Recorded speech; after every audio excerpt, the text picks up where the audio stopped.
My name is Dr. Roy Guerrero.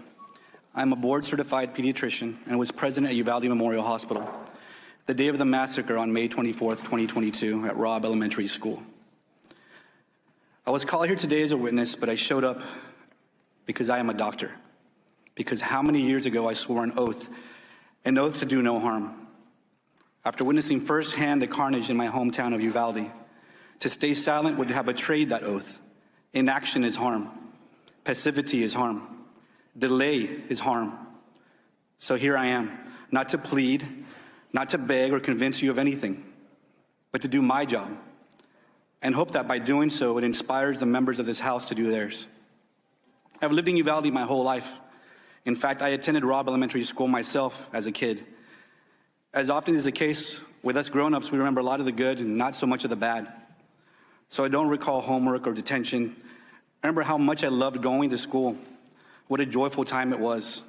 Back then, we were able to run between classrooms with ease to visit our friends. And I remember the way the cafeteria smelled at lunchtime on hamburger Thursdays.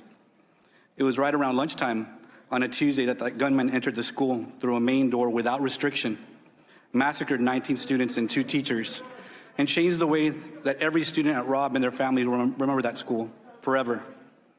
I doubt they'll remember the smell of the cafeteria or the laughter ringing in the hallways.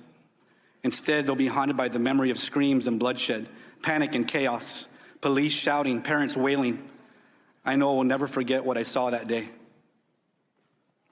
For me, that day started like any typical Tuesday in our pediatric clinic. Moms calling for coughs, boogers, sports physicals, right before the summer rush. School was out in 2 days. Then summer camps would guarantee some grazes and ankle sprains, injuries that could be patched up and fixed with a Mickey Mouse sticker as a reward. Then at 12:30, business as usual stopped, and with it, my heart. A colleague from the San Antonio Trauma Center texted me and said, "Why are pediatric surgeons and anesthesiologists on call for a mass shooting in Uvalde?" I raced to the hospital to find parents outside yelling children's names in desperation and sobbing as they begged for any news related to their child. Those mothers' cries I will never get out of my head. As I entered the chaos of the ER, the first casualty I came across was Mia Cerrillo. She was sitting in the hallway. Her face was still clearly in shock, but her whole body was shaking from the adrenaline coursing through it. The white Lilo and Stitch shirt that she wore was covered in blood, and her shoulder was bleeding from a shrapnel injury. Sweet Mia, I've known her my whole life. As a baby, she survived major liver surgeries against all odds. And once again, she's here as a survivor, inspiring us with her story today and her bravery. When I saw Mia sitting there, I remembered having seen her parents outside. So after quickly examining 2 other patients of mine in the hallway with minor injuries, I raced outside to let them know that Mia was alive.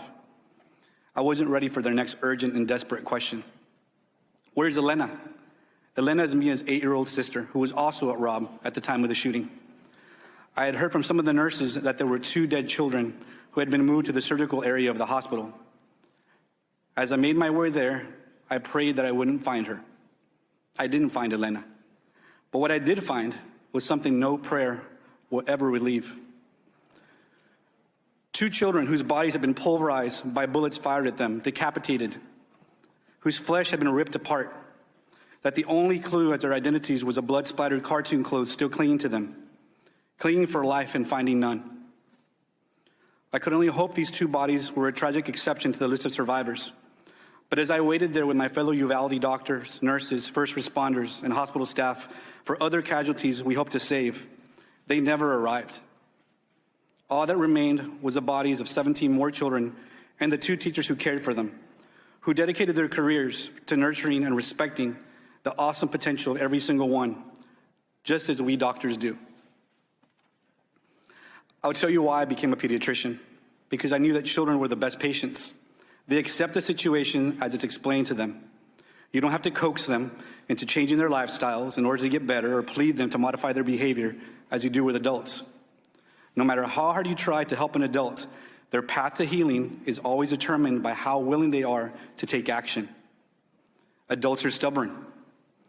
We're resistant to change, even when the change will make things better for ourselves, but especially when we think we're immune to the fallout. Why else would there have been such little progress made in Congress to stop gun violence? Innocent children all over the country today are dead because laws and policy allows people to buy weapons before they're legally old enough to even buy a pack of beer. They're dead because restrictions have been allowed to lapse. They're dead because there are no rules about where guns are kept, because no one is paying attention to who is buying them. The thing I can't figure out is whether our politicians are failing us out of stubbornness, passivity, or both. I said before that as grown-ups, we have a convenient habit of remembering the good and forgetting the bad. Never more so than when it comes to our guns.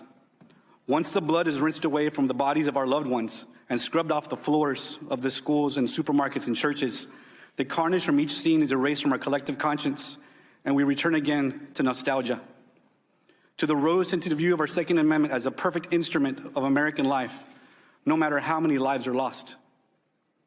I chose to be a pediatrician. I chose to take care of children. Keeping them safe from preventable diseases, I can do. Keeping them safe from bacteria and brittle bones, I can do. But making sure our children are safe from guns, that's the job of our politicians and leaders. In this case, you are the doctors, and our country is the patient. We are lying on the operating table, riddled with bullets like the children of Robb Elementary and so many other schools. We are bleeding out, and you are not there. My oath as a doctor means that I signed up to save lives. I do my job. And I guess it turns out that I am here to plead, to beg, to please, please do yours.